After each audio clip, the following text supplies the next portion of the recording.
I laugh, but we laugh so we don't cry.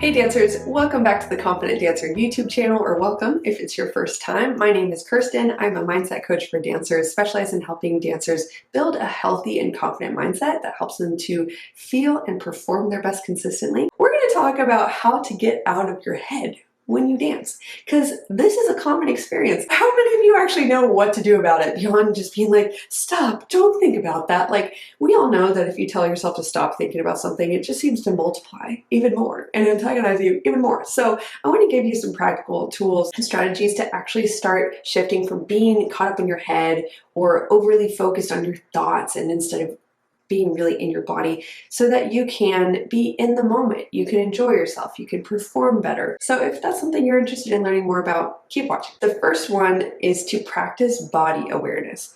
Your focus and your conscious awareness is really like a flashlight. Imagine your awareness or your focus as a flashlight, and you can point it anywhere you want.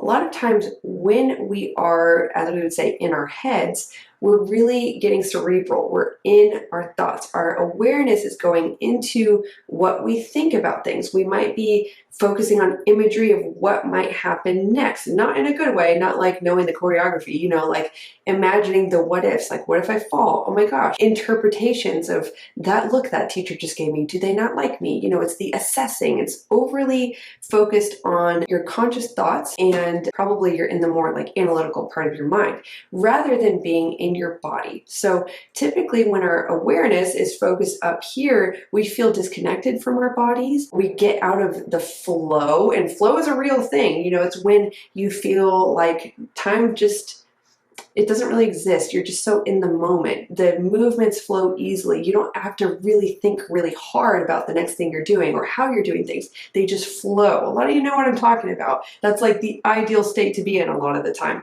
And actually when we're too focused on our thoughts, our sense of flow actually gets interrupted. And what's happening is we're actually focusing more on the conscious mind more than the subconscious mind, which is that part of our mind which is really responsible for our muscle memories. It's the more instinctual part of us. And by the way, there's so much teaching I could go into about the subconscious mind. I wish I had time today, but also that's something that I teach a lot in my coaching program. So if you really want to dive deep on that, it'll change your life. I'll tell you that. It totally changed mine. So you can check out how to work together if that's something you want to know more about. But I'll say that when we actually practice body awareness and we take a moment to just notice, oh, I'm getting in my thoughts. I'm getting into my interpretations of what's happening and kind of a meta-analysis of what's happening, or thinking about the future, the next thing that's going to happen. Instead, you could just practice bringing your attention back in towards your body. And particularly a great way to do this is to focus on your breath. You've probably already thought of that, so I'm going to add a little bit onto that point. What really works for me is focusing on first the path of movement in my body as I'm dancing. I often imagine my torso as this unit that just flows through space because it's the center of my body. And as I dance, I found that my movement quality and also my ability to be present got so much better when I really feel that like undercurve when I do a chasse releve, or that sense of spiral in a pirouette, like just being really conscious of the flow of my movements through space and the shapes that I'm making really helps me to personally to be in tune with my body. Really feeling your feet on the floor, like really feeling them spread out. That's also a grounding exercise. And then actually focusing on what sensations in your body feel good as you dance. So often when we're in our head, we're actually focusing on thoughts that bring up unpleasant emotions. And so a great way to switch that around is start focusing on where in your body do you feel good. Or even noticing when you feel uncomfortable in your body. Maybe you notice that when you're in your head, you feel very tense and kind of up here.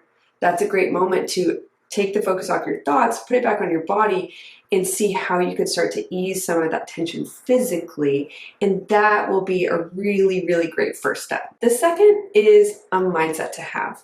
It's to move from a place of exploration, experimentation, and curiosity rather than fear.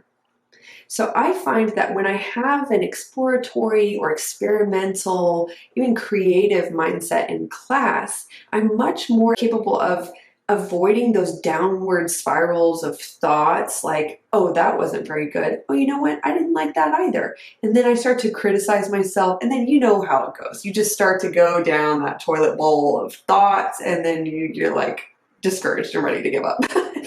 I laugh, but we laugh so we don't cry. I notice when I start to have a critical thought that in the past would have led me to overthinking, I'm aware that those thoughts can start to spiral downwards and build on themselves. So I notice it and instead shift my mindset to having an experimental attitude. Like, how could I try this? What's another way I want to play with this combination? I'm really getting into my instincts, what feels good, my creativity, my ability to consciously make choices that make interesting outcomes.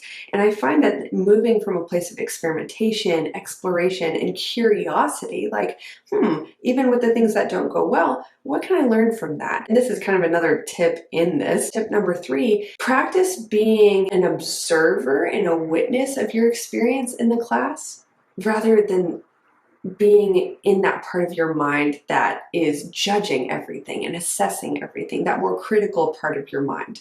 When you use dance as a meditative exercise and just practice witnessing what's going on, what feels good, what movements don't feel good, noticing and getting curious about the things that are working and saying like, okay, how can I make more of that? And then also noticing the things that you would rather it go differently. It's great to approach those from a place of non-judgment and just witnessing the experience you're having so that then you can make a more thoughtful, responsive rather than reactive choice about how you want to move forward. Hey dancers, I hope you're really enjoying this video so far. I want to briefly share something with those of you who have been experiencing things like low self-esteem, performance anxiety, self-doubt, putting a lot of pressure on yourself, comparison, caring a lot about what other people think, relying on external validation. I could go on and on and on about a lot of these common mental struggles that a lot of us dancers face, especially if you're dancing and training and performing at a high level. If that's something you've been experiencing and you really long to have the mental skills and support to be able to overcome performance anxiety, know how to perform well under pressure, overcome self-doubt, and actually start to trust and believe in yourself for real and build real confidence so you can enjoy dancing again and perform to your highest potential, if that's something that you want, that's exactly what the Confident Dancer Coaching Program is designed to help you do. This is my individual mindset coaching program that I've designed to help dancers build a healthy mindset that actually helps them to feel and perform their best consistently. If this is something you're interested in seeing, if it's a good fit for you, just click the link below to visit theconfidentdancer.com, learn all about what the program includes, how it works, read incredible testimonials from past clients that I've worked with, and schedule a free 30-minute consultation where you and I can connect, discuss your goals and challenges, and see honestly if working together would be a great fit for you personally. That's the best next step, and since it's no strings attached and totally risk-free to you, might as well give yourself the gift of pursuing this and seeing if it could really be that thing to take you to the next level in your dancing. So if that's something you resonate with or interested in, again, head to theconfidentdancer.com and I look forward to connecting with you there. All right, let's head into the rest of the video. My third tip is to practice positive what-ifs, which will get you in touch with how you want to dance and what you want to experience instead of always focusing on the negative what-ifs that get you into spirals of fear-based thinking, which again gets us up in our head. What I mean by positive what-ifs is, what if it goes right? What if I actually can do that movement that I'm nervous about? Like, what if I actually could do a triple fouette? If I knew I could do it, how would I approach it? What if I actually could surprise myself in this combination? How would I approach that? What if my intention was to positively surprise myself?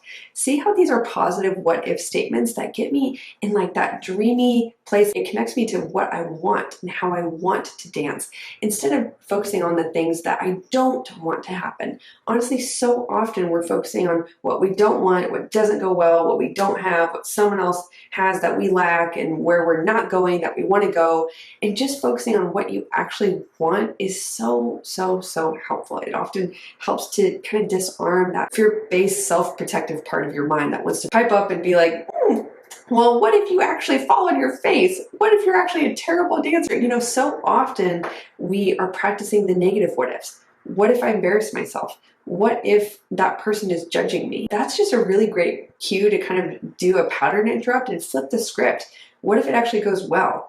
And that will ignite your imagination to start entertaining what that might look like, instead of your imagination getting involved and bringing up pictures of the negative things you don't want to happen, which will trigger that fear response or stress response in your body. The fifth thing is a really big pillar of how we start to build confidence, which is we tap into the feeling of confidence by focusing on what we can be sure about, and also focusing on what you can trust. Generally, just having a trusting attitude, practicing giving yourself the benefit of the doubt, practicing trusting the process. I know that's like easier said than done for sure, but having and choosing an attitude of focusing on what you can trust and choosing to build that, and then also focusing on what you can be sure about. Like, I'm sure if I fall, I can get up. I'm sure that even if I'm not perfect, I'm growing, and that's worth so much. I am sure that I can grow no matter what. I can learn no matter what. There's no winning or losing.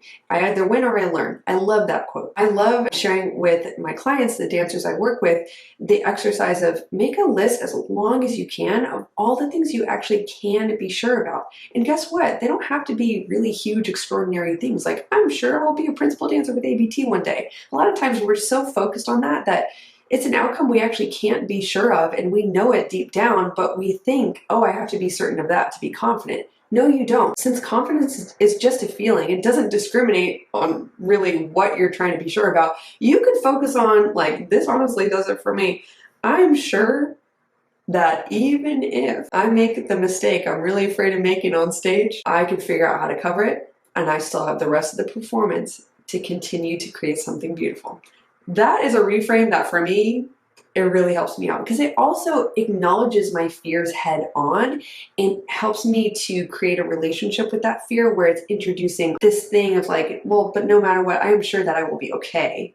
And that, it's like the lowest level of what you could be sure about, but sometimes that's really all you need. So focus on what you could be sure about, and as much as you can, focus on what you can trust, and that will often disarm that part of your mind that wants to like hyper-analyze everything, think too much, and get out of the moment. This will bring you back into the moment. Okay, this next tip is huge. Set one very simple intention for each class, for your day. It could be for a rehearsal, could be for each combination. Set a simple intention so that you have a more narrow and deep focus, rather than what I notice often gets dancers really in their heads while they dance, and I used to do this too, is I would just go into a class being like, well, I want to improve everything. I'm trying to focus on everything at once. I'm trying to fix all the corrections I've ever had. And I know that's tempting, and sometimes it feels like the pressure is on to do that. I get it. But what that does is it actually gets us into a very reactive mode of thinking and being, where it's like, oh, we get this correction, now I have to fix this. Oh, okay, and then the teacher says focus on this, so focus on that. And I'm not saying to disregard what your teacher is saying, but when you pick like an umbrella intention for the class, like an example would be, my intention for a class is to, especially before rehearsals, get in touch with my body and to feel grounded and connected to my body. That one simple intention just becomes the overall frame through which I see all the other things I'm trying to improve on and do.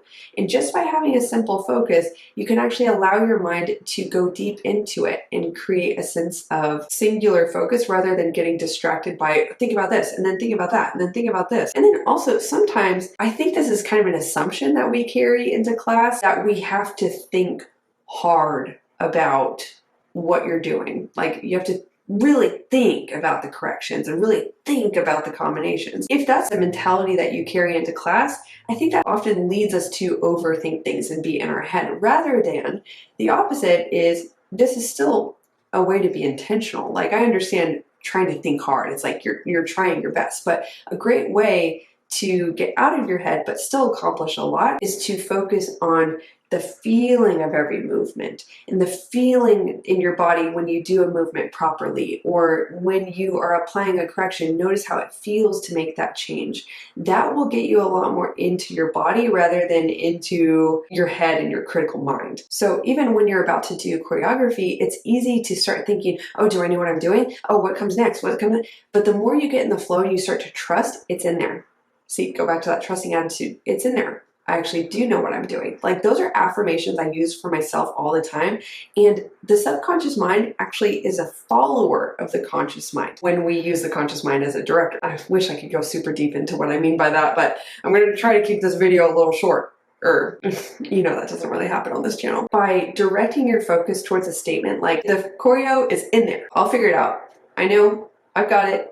Okay, and just trust that it's in there. It can help you to be present with each moment instead of coming into the combination with this assumption that you have to think super hard and think 10 steps ahead. You actually really don't. And I hope that makes sense, and I hope it really helps, because that's an attitude that's really helped me learn choreography much faster. If you haven't seen this yet and you haven't seen it in the cards of this video yet, I recommend that you also watch my video from last year at some point on how to stop worrying so much. That will be a beautiful complement to this video. So I hope you really enjoyed this. Let me know what tip really clicked with you the most, and I hope to see you in next week's video. Give this a like. I really would appreciate that. And that's it. Come back for next week's video. I'll see you then. Bye bye.